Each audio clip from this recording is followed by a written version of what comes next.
They are the things you see on the news that you think could never happen to you in your car.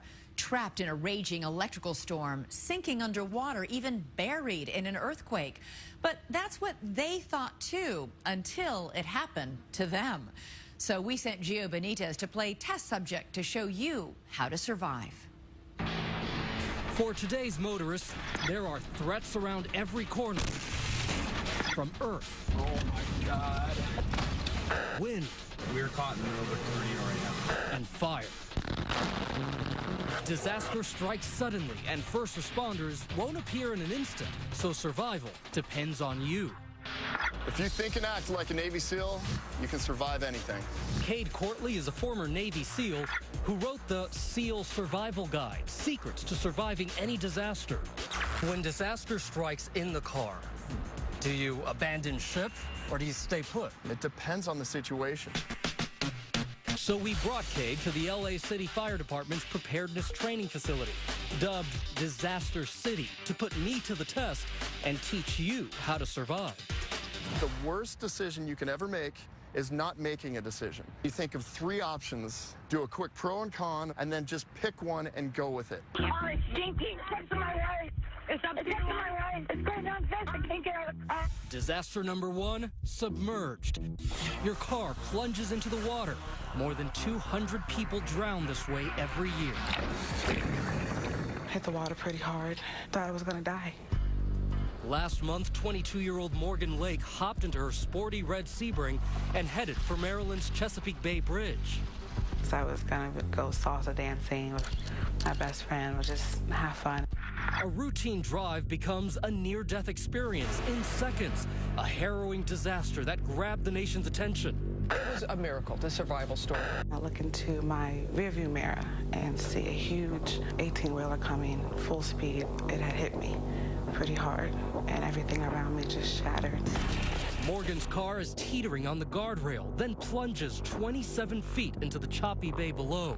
With time ticking away, instead of dialing 911, Morgan fights for her life and gets out fast.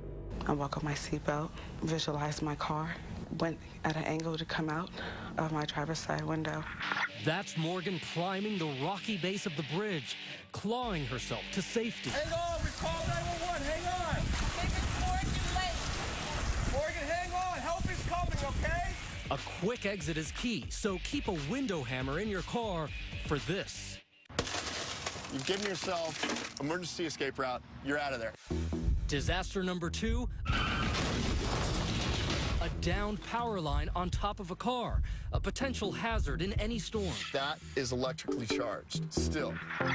If you are not in immediate danger, resist the urge to flee. Stay put. You've got 4 tires, rubber. That is acting as insulation. That's keeping you within this car from getting electrocuted. Wait for help. Shockingly, having another car push you out of the way may be safe, but don't let anyone approach on foot.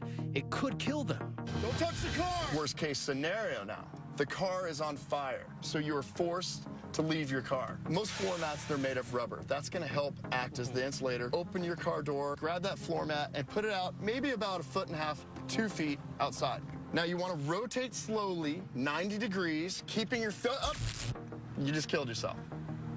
So right there, is you allowed an arc to come through one leg that was separated and killed yourself. So if you keep your feet together out on the mat, and now without touching the exterior of the vehicle, use the seat, go ahead and push yourself up. All right. Keep the feet together. Now, slowly hop with your feet together away from the car. So I'm gonna hop Feet away. together. Right. That's your best bet for getting out of this scenario. Disaster number 3, avalanche. It may seem unlikely, but would you know what to do if this happens? Oh! An avalanche just hit that guy. They don't get much snow in LA, so to simulate an avalanche, we blacked out our car, sure to set the heart racing. Go ahead and turn on the overhead dome light. This is a calming effect. It's for situations like this that Cade recommends keeping a survival bag equipped with things like water, power bars, and a flashlight in your back seat for easy access. Now your instinct is probably telling you to get out. Don't. The pressure and the weight of all that snow would be like trying to dig through concrete. Snow is insulating and will keep the heat in. Temperature won't be a problem, but air could be. Preserving precious oxygen is crucial, so calm down, catch your breath, and breathe slowly. Then kill the engine before it kills you. First thing you want to do is conserve this pocket of oxygen.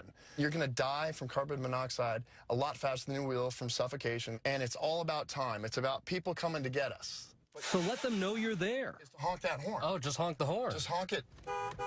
And see, that's not something people even think about. Exactly. Our final disaster, an earthquake. If you are driving, the biggest concern is heavy falling debris, so stay in your car. Now, there's one exception to this rule. If you're in a parking garage, the last place you want to be is inside that vehicle. We dropped a 6-ton, 12,000-pound parking structure slab on our cars.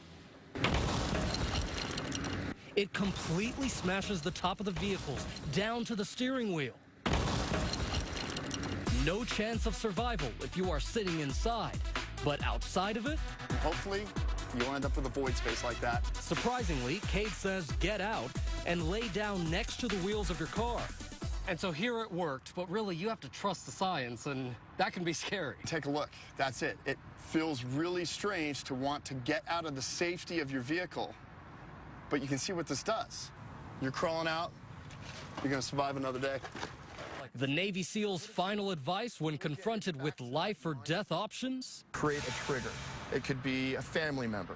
And then now you're in that survival situation, and it's going to take 150% of everything you have to get out of that. So think about that trigger.